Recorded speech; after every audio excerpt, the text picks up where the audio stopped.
Jean-François Barry. Entendez aujourd'hui les sujets de demain.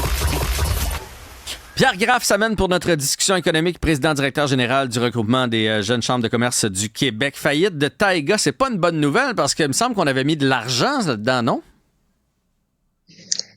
Alors oui, ça va mal du côté de Taiga Motors, en fait, qui est une entreprise de véhicules récréatifs mauricienne qui fabrique des skidoo et des skidoo électriques. Ouais. Il faut savoir qu'avec un prix d'entrée à 22 000 l'unité, c'est un produit récréatif unique certes, mais de luxe. Non seulement il n'a pas eu le succès escompté, mais aussi il y avait des enjeux opérationnels avec seulement la livraison de 1100 véhicules sur le 2600 qui ont été précommandés. Il y a eu effectivement des investissements majeurs. Là, on parle de plus de 90 millions de dollars en investissement, dont une bonne partie du gouvernement du Canada et du Québec. Malheureusement, l'action depuis a plongé de près de 98%, donc passant de 13 dollars à 30 cents. Hmm. Et ils se sont mis sous la loi de la protection de la faillite et cherchent maintenant un acheteur. Donc évidemment, c'est problématique, surtout en raison justement des prêts qui ont été consentis par le gouvernement fédéral et le gouvernement provincial, ce qui fait que beaucoup de questions sont posées en ce moment sur l'investissement qui a été réalisé. Ben, je veux dire, je connais moins la finance que toi, mais j'ai l'impression que c'est de l'argent perdu, là. Alors, on peut voir l'investissement comme étant risqué, c'est certain, et on peut voir le verre à moitié plein ou à moitié vide. Aujourd'hui, je vais me faire l'avocat du diable parce qu'il y a énormément Yeah. de personnes qui sont tombées sur Taiga Motors depuis l'annonce. Et c'est sûr qu'il y a aussi un enjeu sur le type de prêt qui a été consenti. Il faut savoir que le fédéral a investi donc 22 millions, mais ils sont créanciers prioritaires en cas de faillite. Le provincial, en revanche, a investi, il me semble, en quasi-équité. Et la quasi-équité, c'est un prêt qui est extrêmement risqué, sur lequel il y a un rendement à taux fixe, mais aussi un rendement à taux variable en bonus, si justement l'entreprise a un rendement positif. Et là, ben, forcément, les contribuables s'interrogent parce que l'entreprise va très probablement tout perdre, et même si elle est vendue en cas de faillite, le gouvernement du Québec ne récupérera rien, Hmm. potentiellement.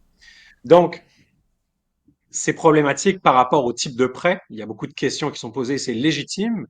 Mais moi, j'aimerais aussi dire que le Québec est resitué où est le Québec en termes d'investissement auprès de ces entreprises, notamment les entreprises innovantes. On manque d'investisseurs institutionnels et de fonds d'investissement. On en a plus que le reste du Canada, c'est vrai, au Québec, mais on en a beaucoup moins qu'aux États-Unis. On n'a pas nécessairement la masse de grandes entreprises qui investissent dans les jeunes pousses, notamment par des processus d'innovation ouverte, pour les aider vraiment à grandir. Donc, le Québec a pris depuis quelques années une approche beaucoup plus active pour compenser ça en tentant de faciliter l'accès au capital de risque. Parfois, ça fonctionne et il y a personne qui s'insurge. Et Mhm. parfois, malheureusement, ça fonctionne pas et il y a une levée de bouclier. Or, c'est ça l'investissement. Ça vient L'investissement, avec. il n'y a pas de garantie, il y a un risque. Le gouvernement en est conscient. Et sachant qu'on tire vraiment de l'arrière et qu'on veut vraiment positionner le Québec et nos entreprises innovantes qui parfois justement créent des produits uniques comme c'était le cas de Taiga, ben moi je vous pose la question, c'est est-ce que le coût relié au fait que le gouvernement n'investisse pas n'est pas plus grand que le fait que le gouvernement investisse? Ouais. Puis comme n'importe quel investisseur, il y a personne qui frappe pour 1000. Fait que t'as raison de dire que quand on fait des bons coups, ben on n'en parle pas, mais quand il y a quelque chose comme ça qui accroche, on en parle. Mais si on prend pas des chances à gauche puis à droite, ben il y aura jamais rien qui va fonctionner. Donc c'est un très bon point de voir le verre quand même à moitié plein et pas juste à moitié vide. Parlons de Mercedes maintenant qui fait marche arrière sur les véhicules électriques. Pourquoi? Alors ça aussi, c'est quand même assez important là. Des ventes en chute libre hein, du côté de l'électrique, notamment de leur SUV EQS pour lesquels ils avaient beaucoup d'attentes. Les ventes ont baissé de 47% par Hmm. rapport au trimestre précédent. C'est donc majeur. Mercedes avait même des projections. Ils pensaient que l'électrique représenterait jusqu'à 50% de leurs ventes d'ici l'année prochaine. Or, c'est pas le cas du tout. Et là, ils ont décidé de revoir ces prévisions et ils pensent que ce sera peut-être le cas au minimum en 2030, donc 5 ans plus tard. Ich. Donc, sachant qu'ils voulaient sortir 8 usines de terre à travers le monde, des usines de batterie justement, pour aider à bâtir ce nombre record de véhicules électriques. C'est vraiment un choc qu'encaisse Mercedes, au point même d'enclencher un processus de décision majeure qui va très probablement bouleverser leur stratégie. Et pourtant, moi, j'ai l'impression que des véhicules électriques, là, j'en croise partout. Les stationnements, maintenant, on dirait qu'il y a un tiers de véhicules électriques. Sur les routes, on en voit beaucoup parce que les modèles sont un peu différents. C'est facile de les répertorier. Donc, c'est les véhicules électriques qui sont en crise et qui répondent pas aux attentes, ou c'est chez Mercedes que le client était pas prêt à aller vers l'électrique? Alors, il y a quand même pas mal d'enjeux là. Je pense que l'industrie, est-ce qu'elle vit un tournant? On va le savoir dans les prochains mois parce qu'évidemment, on n'a pas assez de recul. Euh, Chez Mercedes, ils ont pris une décision quand même drastique. Ils souhaitent vraiment voir si la demande va repartir avant d'investir de nouveau, comme ils l'avaient fait initialement dans leur projection. Donc, c'est-à-dire que même les investissements déjà prévus vont probablement être arrêtés. Deuxièmement, ils vont aussi réinvestir massivement dans les moteurs thermiques, donc dans les voitures à essence, Hmm. ce qui n'était pas prévu initialement. Donc, ça veut dire que si un géant comme Mercedes réoriente sa stratégie, c'est qu'il y a quelque chose qui se passe.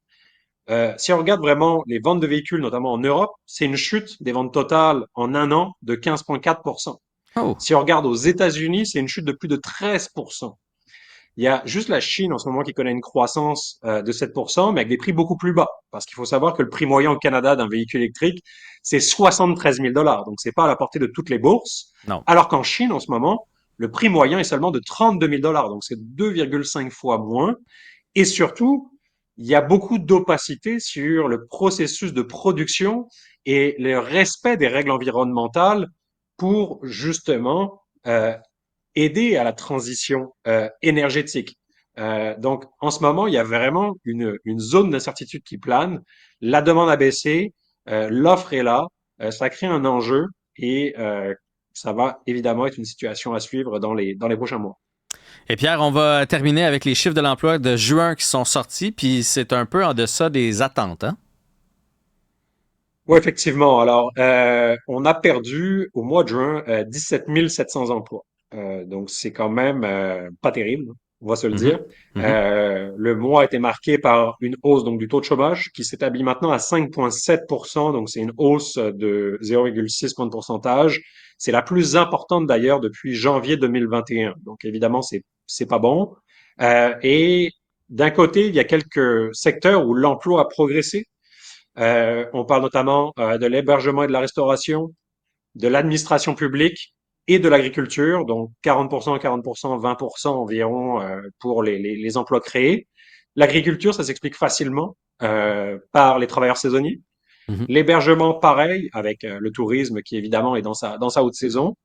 Et la seule augmentation, sinon, c'est le gouvernement qui continue vraiment à embaucher, comme c'est le cas vraiment depuis le début de la pandémie. Et donc, ça montre qu'il y a vraiment un enjeu, là, parce que si l'activité économique ne crée pas d'emplois autre part qu'au public, c'est qu'il y a un réel ralentissement. Ça fait vraiment plusieurs mois de suite que c'est le cas, malheureusement. Le taux de chômage, il y a encore 3, 4 mois, était à 4,5%. Donc, c'est évidemment assez inquiétant. Les secteurs d'ailleurs où ça a le plus baissé, c'est le commerce de détail, le transport, l'entreposage, la construction, surprenamment, alors qu'aussi on penserait que l'été vraiment, on est vraiment au pic en termes d'heures travaillées, notamment dans la construction, et l'enseignement, ce qui peut être expliqué par l'été. Mais bref, ça va mettre beaucoup de pression sur la Banque du Canada quant à une baisse subséquente des taux, mais aussi sur le gouvernement du Québec qui va commencer sûrement à réfléchir à de nouveaux moyens pour stimuler l'économie, parce qu'il va falloir relancer l'investissement. Parce que si nos entreprises vraiment ne réinvestissent pas, euh, et on sait que l'investissement, c'est vraiment le moteur de la croissance et donc de la création d'emplois, malheureusement, je crains que les mauvaises nouvelles se poursuivent et chaque mois se ressemble. Ouais. Taux d'intérêt, inflation, chiffre de l'emploi, ça fait beaucoup de choses qui ajoutent une très grande tension. On va suivre ça tout au long de l'été ensemble. Merci beaucoup, Pierre. Merci. Bye bye.